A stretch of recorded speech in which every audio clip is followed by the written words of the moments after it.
Do not follow where the path may lead. Go instead where there is no path and leave a trail. Ralph Waldo Emerson. This saying goes without any doubt for the person that we've invited for this session of First Impressions. Personality, charisma, and leadership. No better person in Sri Lanka in our hearts than the resource person that we've invited today. Born on the 18th of December 1950 to Peter and Priyanti Fonseka in the coastal town of Ambalangoda, he first attended Dharma Ashoka College, Ambalangoda, then Ananda College of Colombo. For his higher studies, where he took up cadetting from a very young age. He was a sergeant in the college cadet platoon. He joined the Ceylon Army on the 5th of February 1970 as a cadet officer. Little did he know that this would be the starting point of a very long career serving his country for more than 4 decades. For his commitment and dedication and leadership qualities, he was promoted up the ranks quickly, and he was appointed the rank of major in 1981.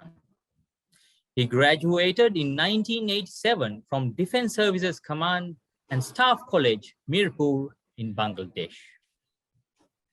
He made sure he performed the task at hand, whatever he was given, responsibility, no matter how hard the task was. That's why he served in all 4 Ilam wars in different roles that spanned over 26 years. He led his troops to famous victories, including the first Elephant Pass battle, the Midnight Express mission to save the soldiers besieged in the Jaffna fort. He was appointed brigadier in 1983. As the war intensified, he was given more and more responsibility. He played a major role in operations of Rivirasa and Operation Jayasikuru. He was promoted to the rank of Major General in 1988. He then went on to play a major part in regaining Elephant Pass and many other vital battles that brought the upper hand to the Sri Lankan army. In December 2005, appointed the commander of the army and was promoted to Lieutenant General. On April 25th, 2006, Lieutenant General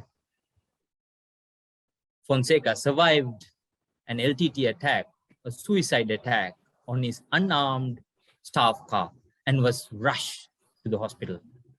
After recovering from his wounds, General Fonseka resumed his duties just after 3 months in July 2006. He devised a new plan to win the 3-decade war over terrorism. He abandoned conventional methods, fully utilized the superior numerical strength and firepower of the Sri Lankan armed forces and kept up the pressure on the enemy. He broke tradition, insisting on the full deployment of naval and air power to aid the war on land, and succeeded in getting the support of other service commanders. He transformed the Sri Lankan army from its defensive posture to an offensive force. Defined the famous Chinese general military strategist Sun Tzu, General Fonseka opted instead to attack the LTT in their strongest areas. On 18th May 2009, the Sri Lankan military completely defeated the LTT after 26 years of civil war. He was soon after promoted to general, becoming the first serving officer to hold a 4-star rank, since it is traditionally awarded to retiring commanders of the army. General Fonseka was appointed Chief of Defense Staff, effective 15 July 2009. Subsequently, he handed over his formal resignation on 12th November 2009. Finally, stepped out of his office after 39 years of service to his beloved motherland in March 2015. He announced that, but in March 2015, it was announced that General Fonseka would be promoted to the newly created rank of Field Marshal, which was carried out on the 22nd of 2015. During his military career, he received a gallantry of medals, Rana Vikrama Padakkama with 2 bars and Rana Sura Padakkama with 4 bars, the service medals for Vishishta Seva Vibhushana, Uttama Seva Padakkama, and Sri Lankan Armed Services Long Service Medal with 3 bars, Wound Medal Desha Putra Sammaniya with bar, the campaign medals, Eastern Humanitarian Operational Medal, Northern Humanitarian Operational Medal, Purna Bhumi Padakkama, North and East Operational Medals, Vadamarachi Operational Medal, and the Rivirasa Campaign Service Medal, and the commemorative medals, Republic of Sri Lanka Armed Service Medal with the 2 bars, 50th Independence Anniversary Commemoration Medal, and the Sri Lankan Army 50th Anniversary Medal, and finally, the Presidential Inaugural Medal. It is with honor that I welcome Field Marshal Sarath Fonseka to our First Impression series to talk about personality, charisma, and leadership. The stage is all yours, sir.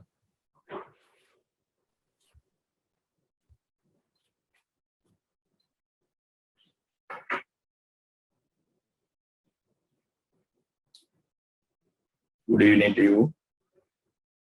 I am supposed to be here to join with you to talk about leadership. I will try to explain a little bit about leadership, try to give a sort of a preamble, maybe 15-20 minutes. I think after that I am supposed to have a discussion with you. I'll be available to discuss and answer any questions raised by you most probably. When you talk about leadership, leadership is not only confined or limited to those who are in the military or those who are in office working outside the military. It is not, in the sense, it is not confined to the human beings. And it is not confined to today's context only. We are seeing in the primitive world, there were leaders who arose from their own people. Of course, the type of qualities and the requirements we are discussing today are not applicable to them. Then, say it may be not only the human beings. You take a herd of elephants. Sorry about my throat. Herd of elephants in the jungle. You find that there will be a leader giving the leadership, protecting and guiding that herd. You take even a herd of wild buffaloes in the jungle. You find automatically a leader emerging from there. So likewise, the leadership is not created. Most probably it automatically emerges through the people or through maybe human beings or animals, whatever it is. So in the normal context, by reading the books, I don't think you can become a leader. There are a lot of books written about the leadership, but just because you have read most number of books about the leadership, you will not become a leader. Leadership is something which will have to develop over a period of time. And you will not gain it overnight. robust by just passing out of a university or something or a college, but you have to develop the leadership over a period of time by going through a longer process and performing in various situations and working with different people. That is how you become a leader, or probably a successful leader. We know basically there are two main areas of leadership we have spoken about. There's a type called authoritative leaders. Authoritative leaders are the people who will lead by using the powers and the authority vested on him by the virtue of his office or the position. Because when you are holding on to a position, when you are in a particular appointment, there will be a lot of people working under you. And they will be holding on to various junior assignments or positions. So they are bound to definitely work as per your guidance, orders, and instruction. So that's the type of leader we call him authoritative leader. Then you find the other type, persuasive leaders. In the military, we spoke mostly about the, definitely we have a combination of authoritative leaders and persuasive leaders. But the persuasive leader is more than, he proceeds more than using the powers and the authority in his office. In addition to that, he will try to become a member of a team. He has a team working under him. They are his junior subordinates. So he will place himself as a member of that team. And by guiding the team, by moving forward together with the team, he will get the recognition as the leader of that team. Then you are leading a team by being a member of that team. Then in the military, the situation is a little different. We have to change from one type to other as the situation arises, situation demands. Mainly because in the military, we are dealing with the life and death of our subordinates. Sometimes maybe our own lives and death. So therefore, the leadership has to be exercised in a little different way, because you can't play the fool with the military leadership. Military leadership has to be very firm and very strong. So therefore, it is always a combination of both the types of leadership. Then leaders' success will depend mainly on the acceptance of you by your juniors. You must be able to win their confidence, and the juniors should be able to accept you as you their leader. So then only you can perform as a successful leader. On the other hand, your juniors must be convinced you are qualified enough, you are fit and proper to hold a particular position, to give them leadership. Then only you will find that you can give the leadership in a comfortable manner, comfortable to you and also comfortable and also pleasing to your juniors also. Then there are a lot of common leadership qualities, whether it's going to be military or private sector, maybe the public sector or the business world. So the leadership can be applicable in all these areas. But wherever you are hoping and trying to exercise your leadership, there are two main areas which I feel is very important. It is applicable to any type of leader, at whatever the level you are giving leadership, whether it is public sector or the private sector or the business world. I must talk about those two areas. So very short, in very short. Firstly, you must be seen as a very honorable man. If a leader is not honorable, if he is not seen as honorable man, then the situation becomes a little difficult for him to win the confidence of the juniors working under him. So leader has to be honorable. Then on the other side, the leader has to be a genuine man. You must be a sincere person. You must be honorable and also genuine and sincere. Otherwise, if you are a culprit, if you are a cheat, then your juniors will not be happy to work under you. They know that once you are a dishonorable man, you will never be honorable even towards your juniors, and you will not be loyal to them, and they also will not be loyal to you.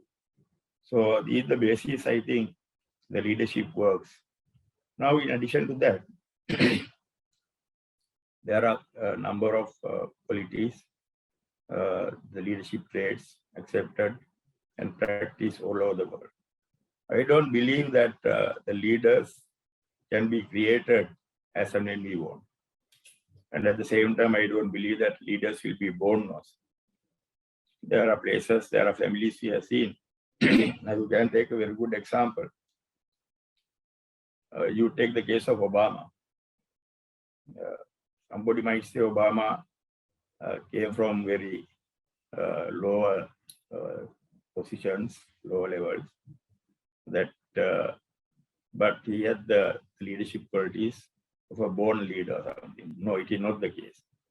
But then what happened with with Obama's brother, who was born at the most probably to the same parents and same background. I don't know not many details about it.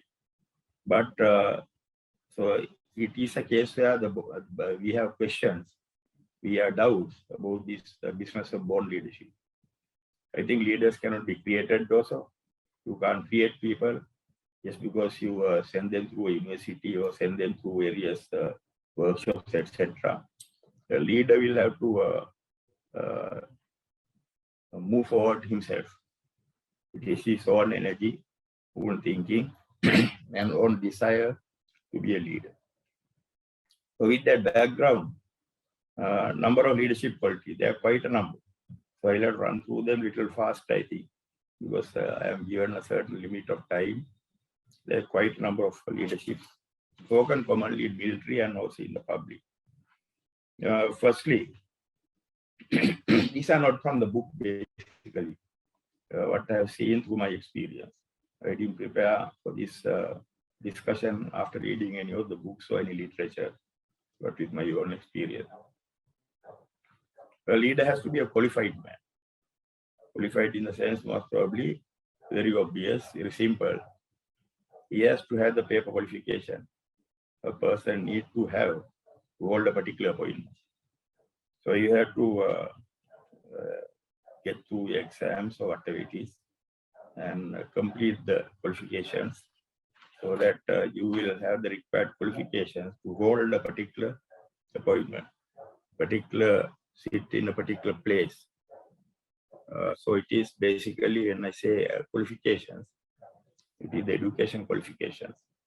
Without the education qualifications, you will not be your responsibilities. You will not be expected to hold any particular responsibilities. Then the knowledge. The leader has to be knowledgeable enough. Here I am not talking only about the knowledge you gain through the education qualification. I am talking about the knowledge a person will increase. He will continue to increase by various studies and various studies and maybe through going through various reading material, and you will have to acquire a lot of knowledge about the field in which you are trying to operate when time to come. In the field where you are hoping and you are aspiring to proceed as a leader. So the required knowledge has to get in addition to the education qualifications by going through various, maybe the books, maybe the material available, and this also include, to a certain extent, on the hand, the job, on the job experience. So that is also very important. Then leader needs a lot of practical experience. Without practical experience, it will be very difficult to guide the juniors in a world where there are a lot of things happening around you, especially in whatever the field you are working. Maybe you are a doctor or engineer or a military officer or an accountant, yeah, whoever you are. Unless you have a lot of practical experience, it is difficult to put your juniors on the right path. Especially the juniors will be expecting you to guide them all the way. They will be looking forward to learn through your experience. So advantage of having a lot of practical experience will automatically keep you in a position of leadership, where the juniors and whoever who is working under you in that organization, for whose work you are responsible, will be comfortable if you are a man with practical experience. Then a leader, we know everywhere, leader has to take responsibilities on most of the places. At the same time, the functions and the progress of work in a particular place will depend on the decisions taken by the leader. So decisiveness therefore become a very important trait for a leader. Decisiveness means taking decisions, the right decision at the right place at the right time. So if you take the wrong decision, you know whatever the field you're operating in, there can be very adverse consequences. And as a result, gradually, those who are working under your juniors will start losing faith on you. They will not see you as a capable leader, because if you are in the habit of, in the practice of taking wrong decisions. So decisiveness, the taking correct decisions, is very important.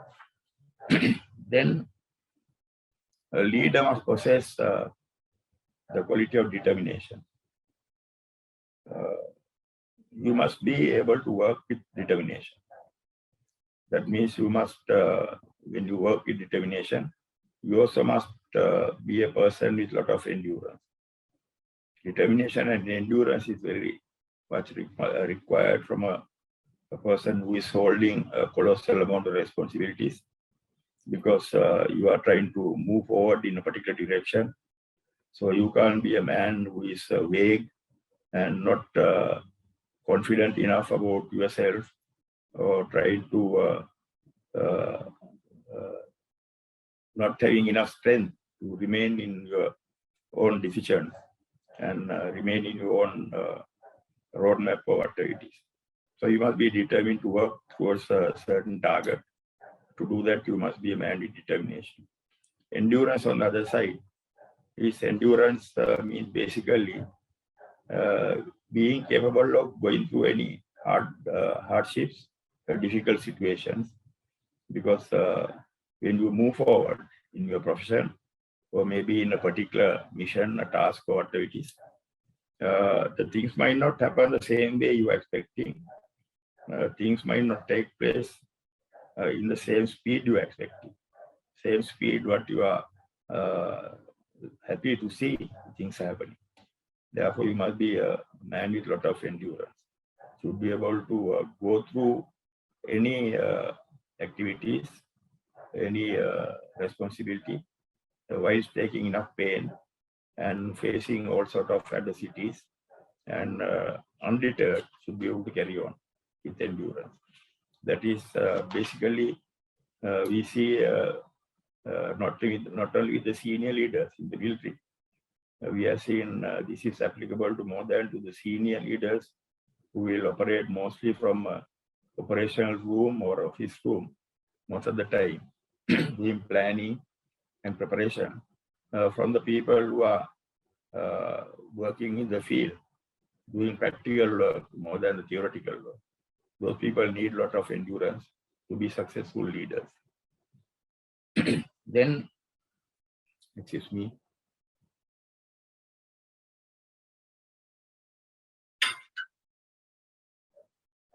Another important characteristic, quality of a leader is flexibility. The flexibility is essential. If you are a very rigid man, if you are too rigid, sometimes you can't be a vague man. Also, you have to stand strong, firm in certain situations. But it does not mean that you have to be a rigid man. So therefore, you must be capable of being flexible whenever the situation demands. Under different situations, you might have to work.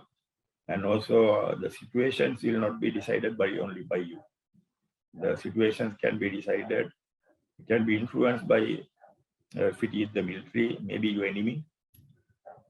If it is the business world, maybe your rivals, maybe the opponent entrepreneur. So you must be able to ready to understand those situations. Wherever the situation warrants being a little flexible and or demands flexibility, you should be able to be flexible, change the execution of the plans at times, and also maybe you have to make some changes to your roadmaps. So this will take place in the case of a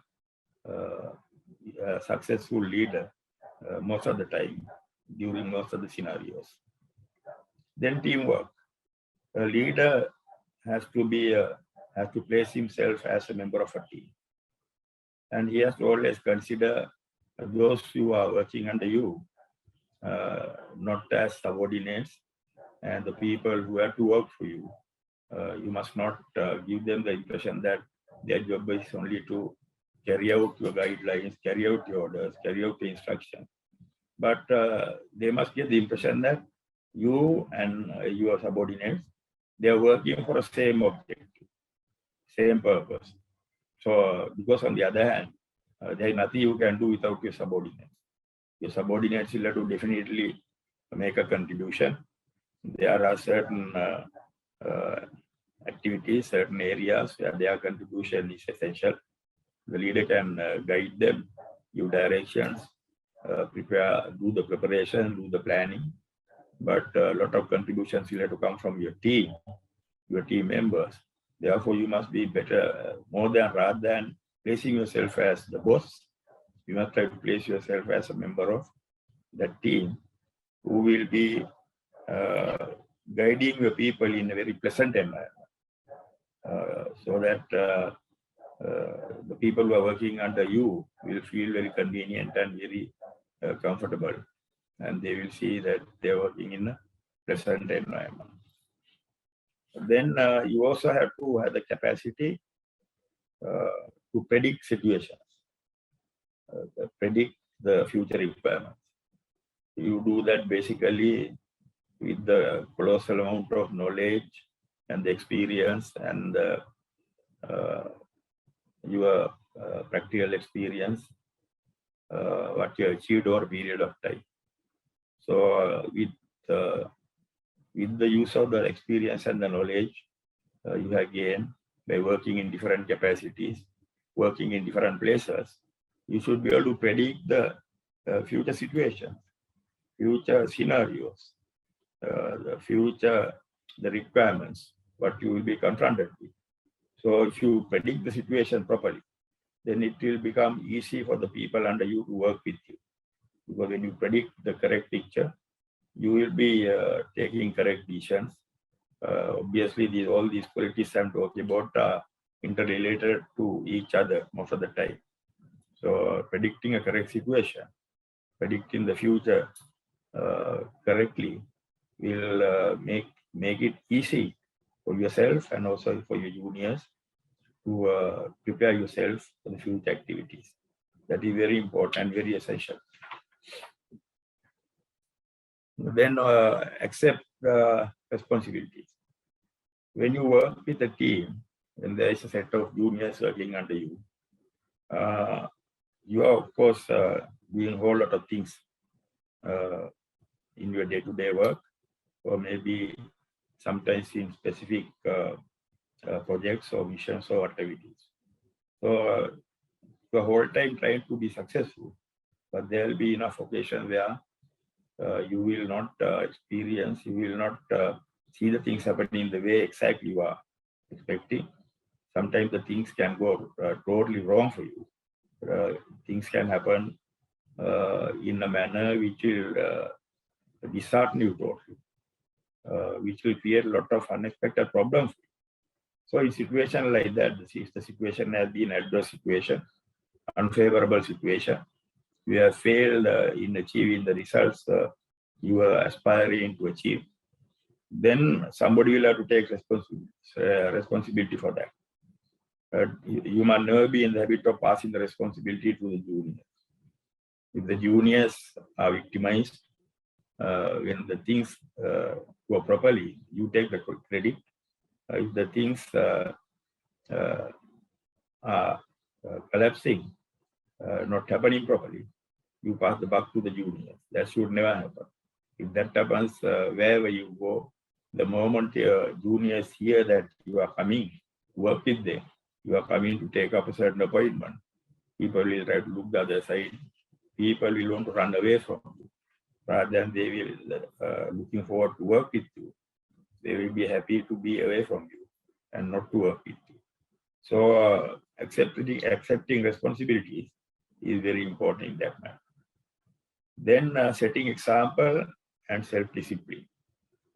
This has been very important in the military during my career, where I had to take up sometimes very difficult responsibilities, be in charge of very difficult tasks. I had to motivate the people, to win the confidence of the people who were under me, who are already sometimes going through very difficult situations, very fatal circumstances, or very unfavorable situation. To win their confidence to start with, I had to set the example. In the battle, I never sat in the rear kilometers behind even when I was a general. In a situation where we were winning, there was no need for you to sit right in the front and push them. Then the people at different level, at grassroots level, take the leadership and start proceeding forward. But mainly when things are collapsing, you start losing the battle situation like that. I had to go forward and stay with the forward troops, try to motivate them.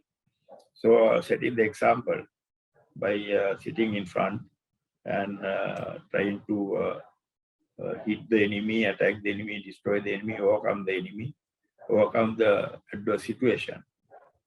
You can do it only by setting the example. On the other hand, in any organization, an organization to function smoothly, you need a lot of discipline in that organization. If the organization is ill disciplined, then the people will not recognize their leaders. And if the leader is ill disciplined, obviously will not be able to impose any discipline on your juniors. So self-discipline and discipline in the organization is very important for organization to move forward successfully and move towards the targets and achieve the future task or activities. So discipline in organization, discipline in the leader is very important. Then next point is rewarding your juniors. As a leader, you must never have your favorites. You must never accept the people approaching you from the back door. You must be very straightforward. You must be seen transparent, and you must always make an endeavor to reward the people who deserve the merit, who deserve rewarding as per the merit. You must be able to identify them. You must be able to encourage them. You must be able to look after them. You must be able to guide them so that the juniors will be standing together with you in any situation, and they will be offering you their the utmost support, whatever the situation it can be. So rewarding has to be mainly based on merit. And when you select people to work under you also, I have done it very successfully during the last victorious war. Selecting people on merit, it definitely paid dividends. And I was very comfortable working with them. Then punctuality. I'm a politician now. The present day's context, it is difficult for me to be punctual most of the time. Even now coming for this program at 6 o'clock, I had to take a lot of effort trying to adjust a lot of things to be here by 6 o'clock. Still, I was about here only 1 minute before 6 o'clock. I'm a politician. But in the military, I think in any outfit outside, basically in the private sector, business world, being punctual is very important. If you are not punctual, your organization will not progress as for a plan. Then if you are not punctual, you can't expect your juniors to be punctual. Then you will never start work on time, and you will never finish the work on time. So accordingly, punctuality is very important, and the leader has to set the example. And military, of course, we have no choice, especially in the battlefield. Delay means it will cause you a lot of damage. Being punctual, ready well ahead, prepare well ahead to be punctual for a particular situation. That is very important. I think private sector also can be equally applicable. Working with a punctual man is very easy, whether you are a senior man or whether you are a junior man. Then robustness. Your subordinates must see you as a man who means business. You can't be a lethargic, lousy man who will not stand on your own feet and take decisions and tell your juniors what they must do. You must be able to put your foot down and tell the juniors what they are supposed to do when it comes to business. So the robustness, in the sense, is being very firm and being very specific, working with your people, and that will help you to maintain your stature and maintain your position, status, everything else. And it must be done in a humane manner.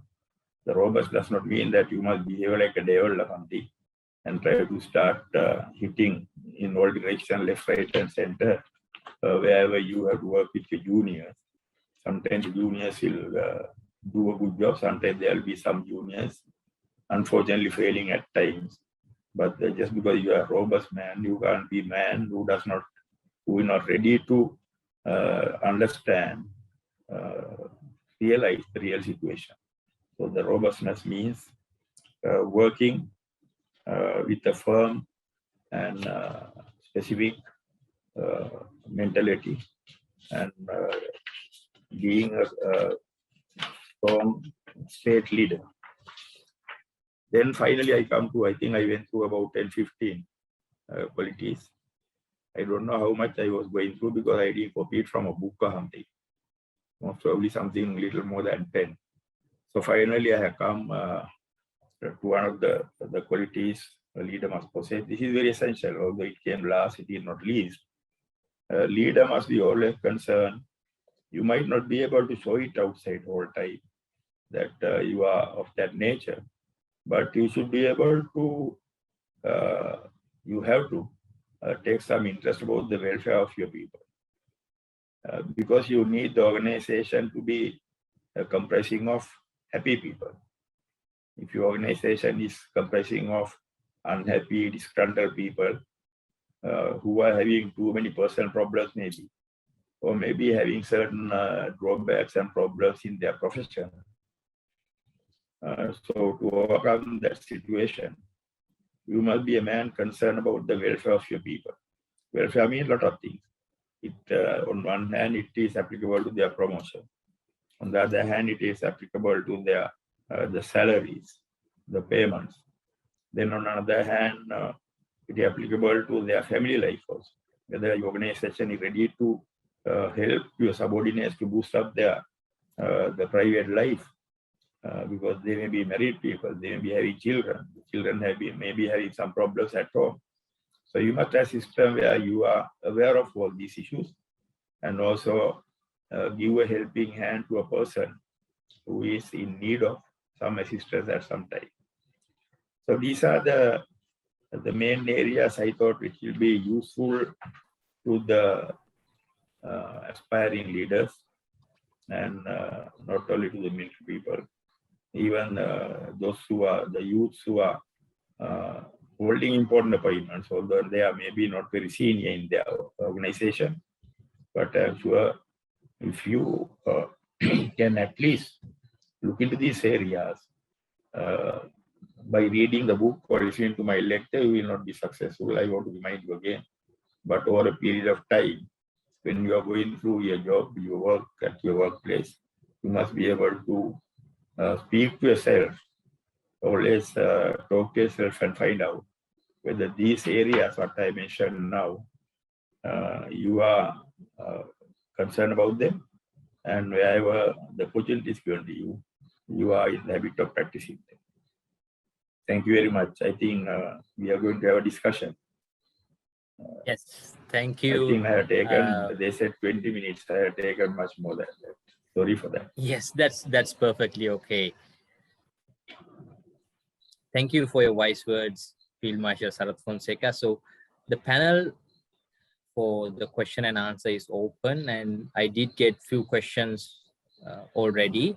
And I would like to start off with a question from probably a mother. She's asking, can leadership come from good parenting skills?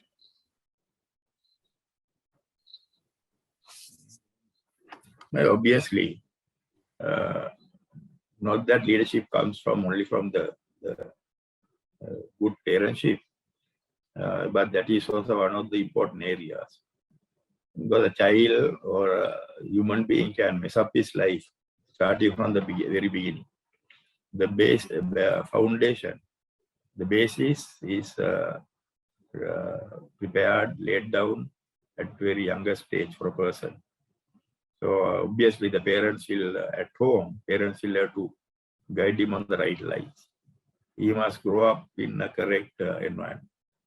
So unless he grow up in the correct environment, I think you can remember when he was small, we heard a story about two parrots. They were blown away from their nest. One ended up with a priest or something, the other one ended up with a gang of rogues. And they grew up in different ways. So obviously the parents have to give the start to the children.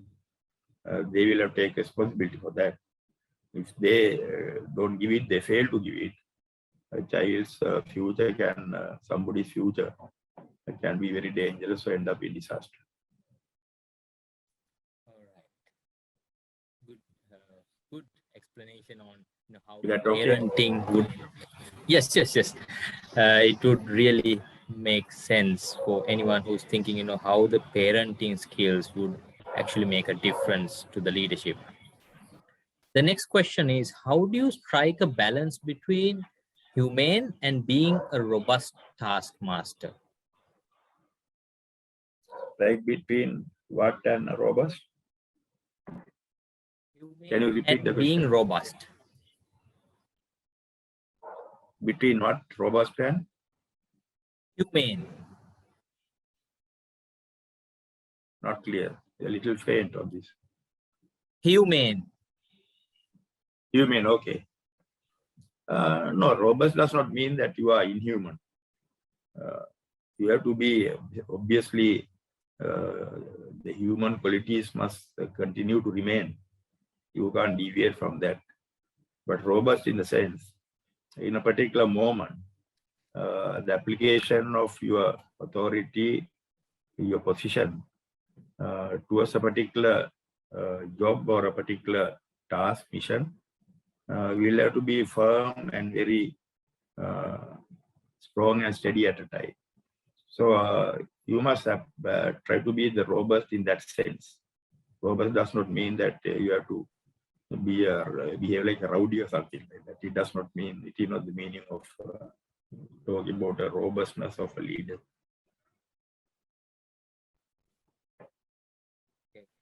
The next question comes from probably retired army personnel. He's asking, how do you manage the transition from a military background to a second career in a private organization? It's definitely difficult. I found it, the transition I had to go through was worst.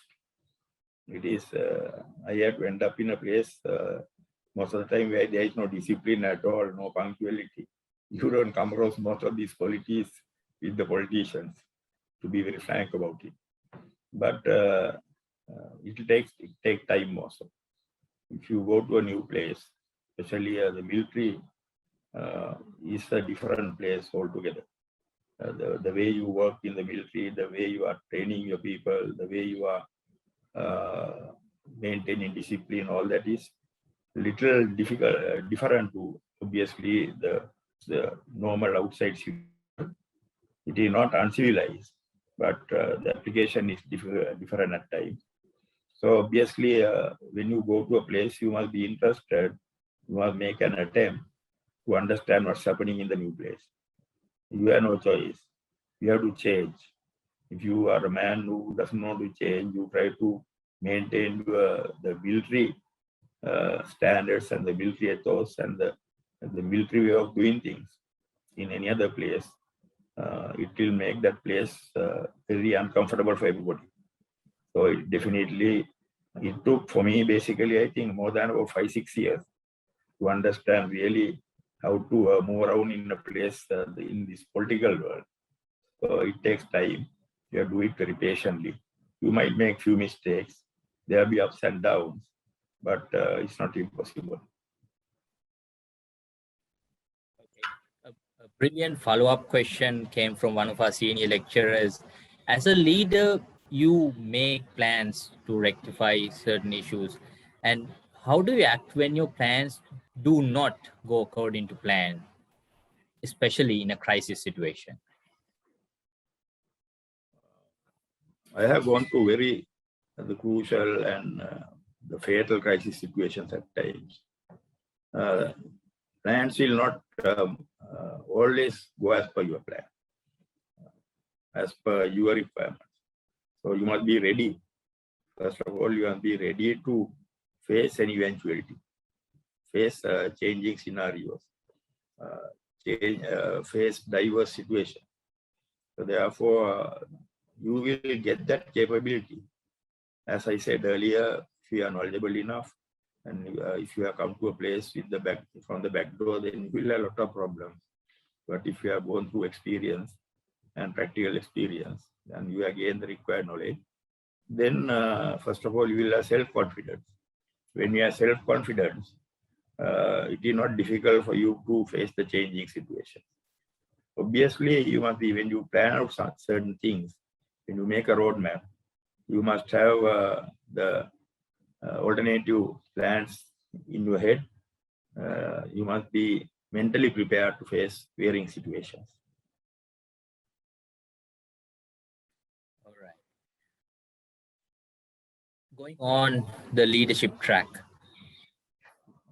When you're in a junior leadership position, groomed under a senior leader, sometimes that senior leader is not as passionate or as groomed or as qualitative as one might need, but the junior person is passionate and he's upskilled and he's coming up the ranks. This junior person might be seen as a threat by the senior. So if that's the case, how do you avoid getting backstabbed? I think there are situations like that. if you have to work under a person who is not suitable for a particular job, then and you are a person who is all time aspiring to be a professional person, you will definitely have a lot of adverse experience, not very healthy situation. But you have to draw the line. You must, as much as possible, try to do your job as much as possible in the right manner. And at the same time, you have no choice at times. You draw the line with your leader. You can't have a confrontation with you. But you can't, being a junior, you can't change your seniors. There is no way you do that. You have to listen to the seniors, obviously, but as a result, that organization will suffer. That organization, if there are wrong people in the wrong places, obviously the organization will suffer, and junior people who are in that organization also will get victimized to a certain extent. So advice to a junior person is to be very patient and put your head down and try to do your job. Absolutely no point in having a confrontation or trying to tell your seniors if he's not ready to listen to you, if he's not working as a good team member. Absolutely no purpose in trying to tell him where he has gone wrong or something like that. From the leadership position, I would like to take you back a few years, not a few years, but probably a decade. What was your turning point in your military career? Like this, I can't say turning point in my military career. From the very junior days, I have been successful wherever I went. My seniors had confidence on me. So I don't know whether there was a turning point, but the one thing I want to say, the war, when we joined the army, we joined the ceremonial army. We were seen by people only on a parade or when there's a strike somewhere in the harbor or somewhere in Colombo. So when the war started, with the terrorism, not the 71 terrorism in the south, or not very much the 89 pricing in the south, but the north in the northeast, definitely it was demanding very heavy commitment from us as a junior officers. The situation was going from bad to worst every year. Every time we saw the things going not in our favor. The terrorists were improving and they were successful in most of the time. We as junior officers, we had to just carry out what our seniors are asking us to do. So we could not take much initiative into hand and do the things the way we thought it was right. But whatever it is, because the war situation, it had done a lot of damage to the country. We don't think that it must happen again. But not only to me, most of the people in the military, we had the opportunity of becoming more and more professional because the war situation in the country. So we got the opportunity to get a lot of practical experience, and we were given chances, opportunities to go through a lot of training and various on-the-job training was at times. So likewise, because of the war situation, we can say that not only mine, most of the military officers who have been successful in the army, their profession has taken a different turn. Otherwise, if we were still in the ceremonial army, we wouldn't have been talking about field marshal, not even about 4-star generals. So when I joined the army, army command was 2-star general. The army had only 1 general. So it was only 15,000 army. So with the army taking a different turn, obviously our career took a different turn. And I knew with my experience, with my involvement in the war, I knew that a lot of things are not going on the right direction. But obviously when I was given the command, sometimes in different areas, confined areas, as the Jaffna command or something, I have been doing a lot of things. But when you get the command, then you are given the authority, the opportunity, and the resources available to you to do your service for the sake of the country. All right. A quick follow-up question, since we went to that period of your life. How did you cope with the stress that the war brings? I'm really thinking about the last legs of, the war, the stress of, all the media, all the, other factors, coming into play. How did you cope with the stress? In the battlefield, of course, we had a lot of experience. I was pushed into almost all the difficult situations in the battlefield over a period of time. From the time we became major, I am referring to the period early 80s. From there onwards, all the difficult situations, difficult, daring battles, we were taking part. We were given responsibilities. So because we went through that experience, rather than trying to look for an easy appointment in the Colombo suburbs or somewhere, without any hesitation, I accepted the difficult responsibilities given to me. So as a result of it, I think I developed that capacity in myself. Otherwise, had I been a comfortable man in Colombo throughout, suddenly you are handed over a difficult situation to handle in that manner. It would have been impossible, because my practical experience and my career throughout, I had gone through a lot of stress and difficult situations, very hard times here in India. When I became the commander, I could take up that stress because I had confidence in myself, and I was very closely monitoring and guiding the formations and my juniors.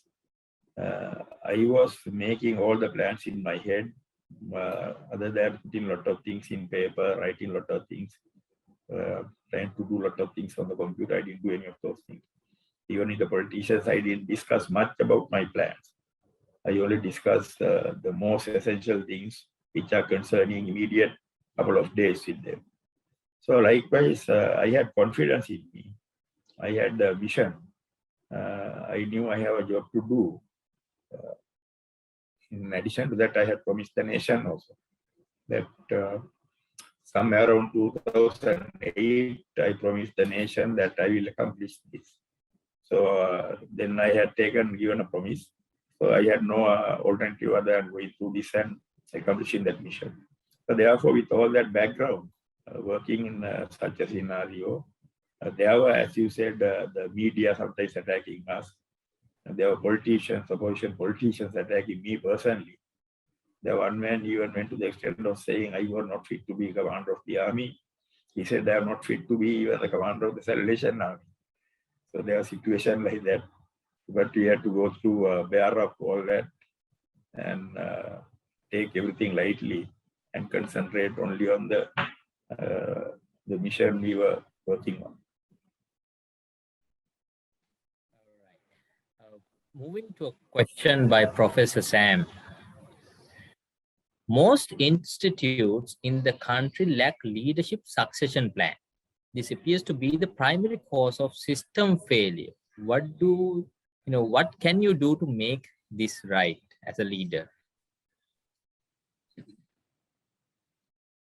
As I said, as a leader, you must be able to have a bigger picture, see through a bigger picture. If you are in a particular profession, you can't be confined to your office and try to attend to day-to-day work and run an organization. So if you are a man who is trying to understand the bigger picture, you will have a series of plans and a set of plans working in your mind. So if you see one area is failing, that you are not being successful, that you should be able to then think about other options and concentrate on other areas. So I think you were talking about succession plans. So that is applicable to, I think, any organization. Of course, you can do that when you can see very far ahead, and you will be able to foresee the future situations, and you are in the picture about what's happening around you in the other respective areas. So some are maybe working in support of your activities. There will be other areas which can be detrimental to your the projects and your programs and you're moving forward. So if you are in a position to understand that, obviously it will not be difficult to think of the succession plans and various things. Those are things which you will have to do by shouldering the responsibility in a bigger scenario. It's not only you are trying to address certain issues, very short-term programs or short-term objectives, but trying to understand in the bigger picture. Then it's very easy for you to adjust yourself. Then you can guide the organization in the right direction. Thinking on that bigger picture, there are instances where things go right and everything goes to your plan. But the most important thing, when things don't go to your plan, and how do a leader handle failure, especially taking examples from the battlefield itself. A mission goes south, soldiers die, and in this situation, how do you cope with it? I think you must be ready to face any eventualities. When you plan maybe a military operation or any other project or activity, as I said earlier, if everything happens the way we want all the time, then the world will be very nice and comfortable and very pleasant every time. But it does not happen. So you must understand that. So as an experienced leader, that's why you need experienced people on top. You have to have people who have sufficient knowledge, practical experience, and who can understand varying situations from those appointments in position. So if that happens, when you are confronted with a difficult situation, you will be mentally prepared to meet a situation like that. You know that the situation can arise of that nature. So once you are mentally prepared, if you know what can happen, what will happen exactly the way you want, but what are the areas where things can take a different turn. If you are knowledgeable enough to understand that, then it is not difficult. Obviously, definitely, whether it is private business or the military operation, a lot of things will not happen exactly the way you are planning. But with your experience, if you are better than your rival, better than your enemy, you will be successful most of the time. But we have to always expect various interference and various other activities taking place, which will be contrary to the requirements. So if that happens, I think you can address issues of that nature. You touched upon it a bit earlier as well, but how would you, go about working if you have bad apples in your team? Obviously, your aim must be to guide everybody and to give a helping hand to everybody. You will definitely have different people with different capacities. Everybody will not be outstanding, capable person. We are living in a society where you get people of various coming from different places with different backgrounds, and they have gone through. They had different levels of experience. The magnitude of their attitude also can be different. So therefore, you will expect different people, but obviously, your first intention must be to tell the man what should happen, where he is going wrong, with good intention. Try to help him out, try to guide him because you are senior, you are his boss. Of course, he continued to fail. that will be his fate. There is nothing you can do. I mean, there are a lot of people who have been successful. The success also comes in different limits at different levels, and there are failures also. But if a man fails working under you, that is his own problem. But if he tries to sabotage your work, then you must be smart enough to understand that you have to keep him in his place. Or if the situation demands, obviously you might have to get rid of a particular person, because obviously your main responsibility is to ensure that the organization functions properly.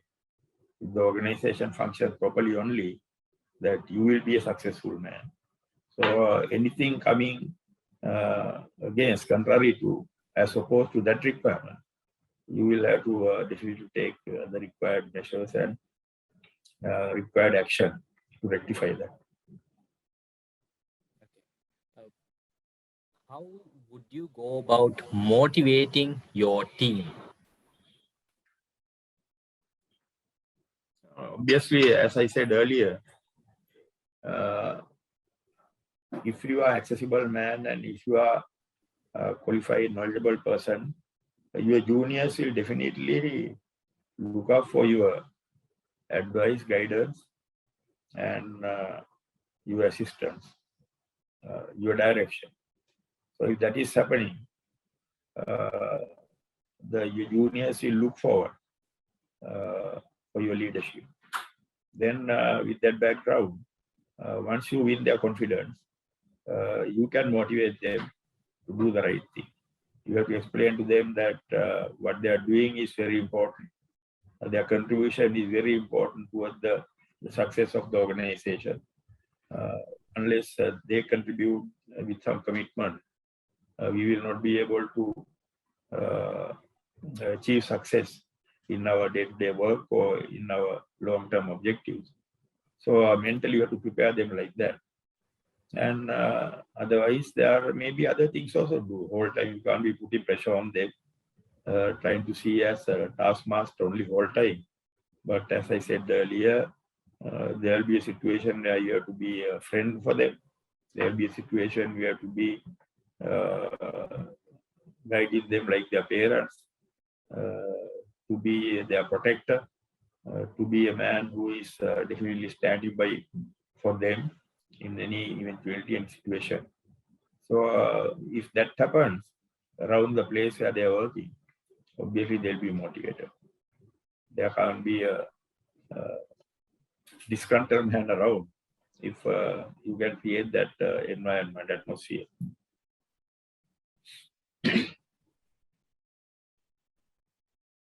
Moving into 2021-2020 era, now today we are facing a new challenge. We are facing the coronavirus.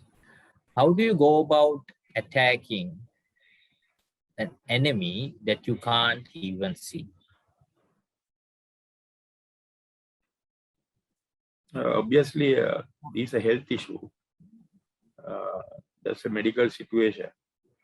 So we need we can be politicians. We are running the country, governing the country, but obviously the doctors and those who are experts in this field will have to give the required guidance to us. We will have to listen to them. There is no deviation from that. After that, it will be a case of coordinating the system in the country to cope up with the medical requirement. So that is where the politicians and the head of state and everybody else will have to get heavily involved. There should be coordination. And obviously, we can do whatever we do, the health experts and the government. People will have to do a lot of things to overcome this situation. First, they have to ensure that they don't fall in. It is very difficult, we know, because you have to move around, you have to do day-to-day work, and otherwise the lifestyle you are living can become very impossible. But with all that, the people have to take all the precautions as per the advice of the doctors. So on the other hand, you find when there are too many things happening, too many requirements to be coordinated, all that, obviously we will need the support of the military. The military will have to, even now we can see this country military doing a lot of things. They are building hospitals, they are doing vaccination, and they are doing quarantine on one side, but they are doing it together with the health expertise, receive them. Then the health inspectors who are on the ground, also those who are maintaining law and order in the country. Everybody has to take part in this. Obviously, the most important thing is a government has to take timely decisions. If you take a late decision, if you are slow or late in taking decisions, then there can be a lot of disastrous. There can be a disastrous outcome. The situation can get out of control. If that happens, obviously we saw it happening in some countries.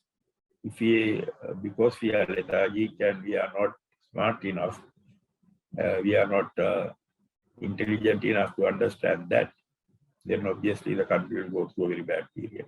So we hope and pray that it will not happen to this country.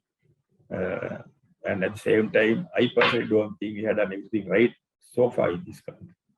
We should have done certain things. For example, when I spoke in the parliament for the first time on November 13th and 23rd November last year about the vaccination, the government people hooted and jeered me. They shouted at me. Then they said, we don't need the vaccination here. We can't make our people guinea pigs. They said, we can't put our people to be the rest for the experiments. Then finally we found that the orders are not placed on time. Even some vaccine we gave the first dose and we were not in a position to arrange the second dose on time. So these things should not happen. So timely planning, understanding the situation, and see what's happening, which understand what can happen in future. The difficult situation which are yet to come. You have to understand all that and take precautions immediately. All right. Since time is running fast, I would like to ask one final question. How do you continue to grow and develop as a leader?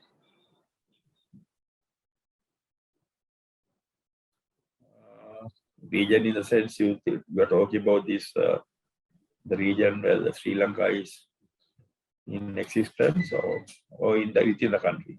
I'm specifically asking about you as a leader. Now that you've taken the shoes off the military and now into a new career, now you're a different type of leader. So how are you personally grooming yourself to be a better leader now? Obviously, I'm a politician now. The politicians are not governing all the time. Sometimes you are in the government, sometimes you are on the opposition. But you are supposed to give leadership to a certain group of people in the society. And we have, as politicians, especially if you are in the opposition, in the party politics, we have certain areas demarcated for different people. So our business becomes looking after the interest of the people in those areas.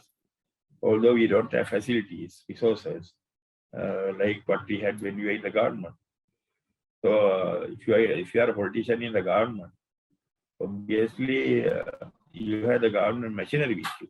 You have the government resources, and you have the government staff and the government servants working for you. Then you can do a lot of things for the people. But whether you are in the opposition or in the government, your main task is to look after the interests of the people. But unfortunately, we can see some politicians, the priority one for them is looking after their interests. Priority two is to look at the people only when they want the people to come and vote for them. But that should not happen. I came to politics mainly because after doing my job for the nation, 40 years in the army, even now I think I am trying my best to do something for the people, because I don't believe that this country has, for the last 70 odd years after we got independence, this country has not progressed properly. So politicians have failed, basically. That's the fact. So therefore, I hope and pray that we should be able to change the system. We are expecting the change in the system, but it has not happened so far. So we have to change the system. To change the system, I think the people here take leadership. As long as the people in this country and they are looking at the politician with the wrong intentions, trying to get close to a politician for selfish purpose, this country will never develop. The politician will never move in the right direction. So people will have to realize this. They must take it seriously. They must know what they are supposed to expect from a politician. If they think that the country has to go in the right direction, which will make a suitable place for their children to live. So that is what I am trying to be a partner in that process. To be a partner in the progress, yes. With that, we come to the end of today's session. If your actions inspire others to dream more, learn more, do more, and become more, you are a leader. John Quincy Adams.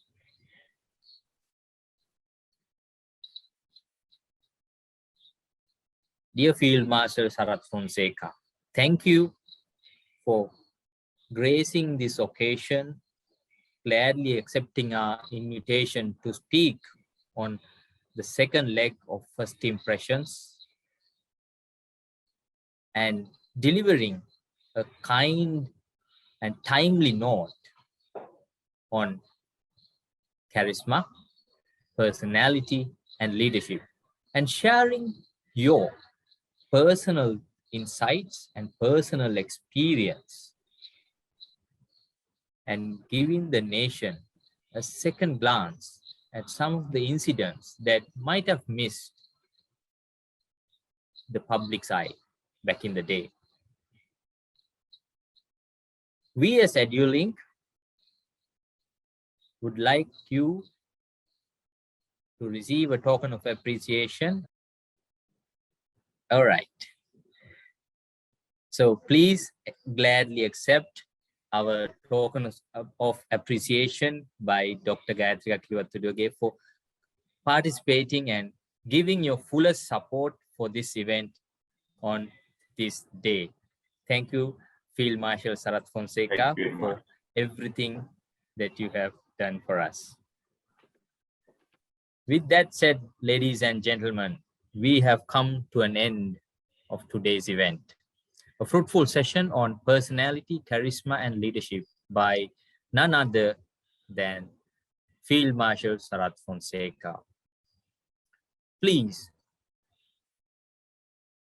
register for the next event where we talk about networking in a social gathering situation where you can maximize your potential. The link will be shared shortly in the chat. With that said, we'll come to a close for today's session. Thank you and good night. Stay safe.